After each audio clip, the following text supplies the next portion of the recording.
ኢትዮጵያ በቴምፖራሪ ፕሮቴክሽን ስታተስ ውስጥ ነበረች ከኖቬምበር 2022 ጀምሮ ማለት ነው። ይሄ የኖቬምበር 2022 የቴምፖራሪ ፕሮቴክሽን ለኢትዮጵያ የተሰጣት በትግራይ ጦርነት ጊዜ በተፈጠረው ሁማኒቴሪያን ክራይሲስ ነው። እንደገና በባይደን አድሚኒስትሬሽን በ2024 አማራ ክልልና ሌሎች ክልሎች ላይ በተነሳ ጦርነት የእርስ በርስ ግጭት አጠቃላይ ኢኮኖሚካል ቀውስ የባይደን አድሚኒስትሬሽን ለሁለተኛ ጊዜ ለ18 ወራት የኢትዮጵያን ቲፒኤስ አራዝሞት ነበር። የዚህ ቲፒኤስ የተጠናቀቀው ዲሴምበር 12 2025 ነበር። የትራምፕ አድሚኒስትሬሽን ዲሴምበር 12 2025 የተጠናቀቀውን የኢትዮጵያ ቲፒኤስ ተርሚኔት አድርጎታል። ከዚህ በኋላ አይቀጥልም፣ ኢትዮጵያ ውስጥ ያለው ኮንዲሽን ተሻሽሏል በማለት ማለት ነው። ነገር ግን ቦስተን የሚገኘው የፌደራል ፍርድ ቤት አክት የተባለ አፍሪካን ኮሚኒቲ ቱጌዘር የሚባል ኢንስቲትዩሽን እና 3 ኢትዮጵያውያን ዲኤችኤስን ከሰው ይሄን የዲኤችኤስ ውሳኔ አሳግደውታል። ማለትም ላልተወሰነ ጊዜ ይሄ ውሳኔ ፋይናል እስከሚሆን ድረስ የኢትዮጵያ ቲፒኤስ ይቀጥላል ማለት ነው። ከዚህ በፊት በተደጋጋሚ እንደገለጽ ነው ይሄ ፍርድ ቤት ውሳኔ ጊዜያዊ ሊሆን ይችላል። በቋሚነት ቲፒኤስ ለኢትዮጵያኖች የሚያስቀጥል ላይሆን ይችላል፣ ግን ጊዜያዊ ረፍት ሊሰጥ ይችላል። ዛሬ ዩኤስሲአይኤስ በዌብሳይቱ ላይ እንደገለጸው ይሄን የፍርድ ቤት ውሳኔ ሪኮግናይዝ አድርጎ ፌብሩዋሪ 13 ማለትም ዛሬ 2026 ሊያበቃ የነበረውን የኢትዮጵያ የቲፒኤስ ወርክ ፐርሚት የስራ ፍቃድ ላልተወሰነ ጊዜ አራዝሞታል። ስለዚህ በቲፒኤስ ወርክ ፐርሚት ላይ ያለን ቲፒኤስ ላይ ተንተርሰን እየሰራን ያለን ሰዎች በጠቅላላ ዩኤስሲአይኤስ ሌላ ተጨማሪ መግለጫ እስከሚሰጥ ድረስ በዌብሳይቱም እስከሚያሳውቅ ድረስ መስራት እንችላለን ማለት ነው። አሜሪካ ውስጥ ያሉ ኢምፕሎየሮች፣ አሰሪዎች፣ ቀጣሪዎች ይሄን የዩኤስሲአይኤስ ዌብሳይት በመመልከት ለአሰሪዎች ከስራቸው ላሉ ኢምፕሎይስ ወይም ሰራተኞቻቸው ቀጣይ የሆነ የስራ ማራዘሚያ ማድረግ ይችላሉ፣ ይኖርባቸዋል። ምክንያቱም ዩኤስሲአይኤስ እንደገለጸው ዌብሳይቱ የቲፒኤስ ተጠቃሚ የሆኑ የኢትዮጵያ ቲፒኤስ ተጠቃሚ የሆኑ ኢትዮጵያኖች የስራ ፈቃድ ያላቸው ላልተወሰነ ጊዜ ከፌብሩዋሪ 13 2026 በኋላም መስራት ይችላሉ ብሎ ገልጿል። ይሄ በዚህ ቲፒኤስ ላይ ላሉ እና የቲፒኤስን ወርክ ፐርሚት ለሚጠቀሙ 5000 ፕላስ ኢትዮጵያን ትልቅ እፎይታ ነው፣ ትልቅ ድል ነው። እስከ መቼ እንደሚሆን ግን እርግጠኛ አይደለንም። አንድ ማወቅ የምንችለው ነገር ቋሚ እንደማይሆን ነው። በተለይ የአፒል ፍርድ ቤት የሆንዱራስን፣ ኔፓል፣ ኒካራጓን የ9ኛው ሰርኬት የካሊፎርኒያ አፒል ፍርድ ቤት የይግባኝ ፍርድ ቤት የታች ፍርድ ቤት እንዲቀጥል ያዘዘውን ቲፒኤስ የሆንዱራስን፣ የኔፓልን፣ የኒካራጓን በማስቆሙ የኢትዮጵያም ቲፒኤስ የዕጣ ፈንታ ይገጥመዋል ብዬ አምናለሁ። ስለዚህ የቦስተን የፌዴራል ፍርድ ቤትም ብዙ ረዥም ሂደት ላይ ይሄን ጥበቃ ላያስቀጥል ይችላል እና ብዙ ተስፋ ለማድረግ ይሄ ነገር ለረዥም ጊዜ እንደማይቀጥል ማወቅ አሁንም ወሳኝ ነው። ሁማን ራይትስ ዎች የአፍሪካ መሪዎች በኢትዮጵያ ጉዳይ ድምጻቸውን ሊያሰሙ ይገባል። ሁማን ራይትስ ዎች ወይም HRW በአዲስ አበባ ለ39ኛው የአፍሪካ ህብረት የመሪዎች ጉባኤ ለሚገኙ መሪዎች ባስተላለፈው ጥሪ በኢትዮጵያ እየተባባሰ ባለው የሰብአዊ መብት ጥሰትና በትግራይ ክልል ባለው ደካማ ሰላም ላይ አቋም እንዲይዙ አሳሰበም።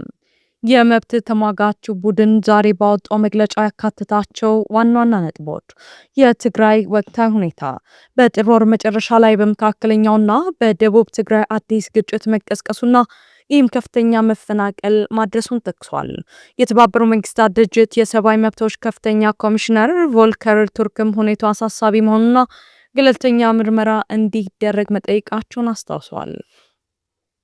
በአማራ ክልል ያለው ግጭት በአማራ ክልል ያለው ውጥረት መቀጠሉን የገለጸው ድርጅቱ የኢትዮጵያ ባለስልጣናት ኤርትራ የታጠቁ ቡድኖችን እየረዳች ነው በሚል መክሰሳቸውን ጠቁሟል። ለህብረቱ የቀረበ ጥሪ የአፍሪካ ህብረት መሪዎች የሲቪሎችን ደህንነት ቅድሚያ እንዲሰጡ፣ የሰብአዊ እርዳታ አቅርቦት እንዲረጋገጥና የሽግግር ፍትህ ሂደቱ እንዲተገበር በባለድርሻ አካላት ላይ ግፊት እንዲያደርጉ ጠይቋል። የክትትል ዘዴውን ማጠናከር ህብረቱ በ2022 የሰላም ስምምነት መሰረት ያቋቋመው የክትትልና ማረጋገጫ ዘዴ ሞኒተሪንግ ሜካኒዝም የሰብአዊ መብት ጥሰቶችን በግልጽ እንዲዘግብና ተጨማሪ ታዛቢዎች እንዲመደቡለት HRW አሳስቧል። በዚህ ጉባኤ ላይ ተጠያቂነትና ግልጽነትን ማጠናከር የሲቪሎችን ስቃይ ለመቀነስ ወሳኝ ነው። የሚባክን ጊዜ የለም ሲል ድርጅቱ መግለጫውን አጠቃሏል። የአፍሪካ ቀንድና ሳህል ውጥረት፣ በሰሜን ኢትዮጵያ የጦርነት ደመናና የአሜሪካ ጦር ወደ ናይጄሪያ። በአፍሪካ ቀንድ በመካከለኛው አፍሪካና በምዕራብ አፍሪካ የታዩ አዳዲስ ወታደራዊ እንቅስቃሴዎች አህጉሪቱን ወደ አዲስ የፖለቲካና የደህንነት ቀውስ እያመሯት መሆኑ ተገለጸ። በተለይም በኢትዮጵያ፣ በደቡብ ሱዳንና በዲሞክራቲክ ሪፐብሊክ ኮንጎ የታዩ ክስተቶች ለቀጠናው ሰላም አሳሳቢ ሆነዋል። አንደኛ፣ ኢትዮጵያ በሰሜን አዲስ የጦርነት ዝግጅት። የኢትዮጵያ ፌዴራል መንግስት በትግራይ ክልል አቅራቢያ ከፍተኛ የወታደራዊ ኃይል ክምችት እያደረገ መሆኑ ተሰምቷል። ይህ እንቅስቃሴ ባለፈው ጥር ወር በትግራይ ኃይሎች ወይም ቲዲኤፍ እና በፌዴራል መንግስቱ መካከል የተቀሰቀሰውን ግጭት ተከትሎ የመጣ ሲሆን ግጭት ወደ ኤርትራም ሊሰፋ የሚችል የረዥም ጊዜ ጦርነት ምልክት ተደርጎ ተወስዷል። ኤርትራ ከዚህ ቀደም ታሪካዊ ጠላት ከነበረው ህወሓት ወይም ቲፒኤልኤፍ ጋር አዲስ የጥቅም ትብብር መመስረቷ ተገልጿል። የኤርትራ ኃይሎች በትግራይ ክልል ውስጥ ዘልቀው በመግባት ስልታዊ ቦታዎችን መያዛቸው የተነገረ ሲሆን ጠቅላይ ሚኒስትር አብይ አህመድም የኤርትራ ኃይሎች በትግራይ በፈጸሙት ግድያ ላይ የሰጡት አስተያየት በሁለቱ ሀገራት መካከል ያለውን ግንኙነት ይበልጥ አሻክሮታል። የመከላከያ ሰራዊት ከአማራ ክልል ወደ ትግራይ መጠጋቱን ተከትሎ የፋኖ ታጣቂዎች በክልሉ በርካታ ከተሞችንና ቁልፍ መንገዶችን እንደ ደብረ ታቦር ያሉ ጥቃት መሰንዘራቸው ተዘግቧል። በኢትዮጵያ ሊቀሰቀስ የሚችል ጦርነት የተባበሩት አረብ ኤምሬትስ ኢትዮጵያን የምትደግፍ፣ በሌላ በኩል ደግሞ ግብጽ፣ ሳውዲ አረቢያና ኤርትራ የሚሳተፉበት የቀጠናው ኃይሎች ፍልሚያዎች መድረክ ሊሆን እንደሚችል ተሰግቷል። ሁለተኛ፣ ደቡብ ሱዳን ወደ የእርስ በርስ ጦርነት አፋፍ። ደቡብ ሱዳን በፌዴራል መንግስቱና በዋናው ተቃዋሚ ቡድን መካከል በተቀሰቀሰ መጠነ ሰፊ ውጊያ ምክንያት ዳግም ወደ እርስ በርስ ጦርነት ለመግባት ተቃርባለች። በተለይም የአንደኛው ምክትል ፕሬዚዳንት ሬክ ማቻር የፍርድ ቤት ሂደት ውጥረቱን ሊያባብሰው እንደሚችል ተገልጿል። የቀውስ ጎረቤት ሱዳን ውስጥ ያሉ ተዋጊዎች ሁኔታውን ለጥቅማቸው እንዲያውሉት እድል ሊፈጥር ይችላል። ሶስተኛ፣ ዲሞክራቲክ ሪፐብሊክ ኮንጎ። የአሜሪካ የግል ወታደራዊ ተቋማት ተሳትፎ ከአሜሪካው ኤሪክ ፕሪንስ ጋር ግንኙነት አለው የተባለው ቬክተርስ ግሎባል የተሰኘ የግል ወታደራዊ ተቋም ወይም ፒኤምሲ የኮንጎ መንግስት ከኤም23 ወይም ኤም23 አማጽያን ጋር ለሚያደርገው ውጊያ ድጋፍ መስጠት መጀመሩ ተዘግቧል።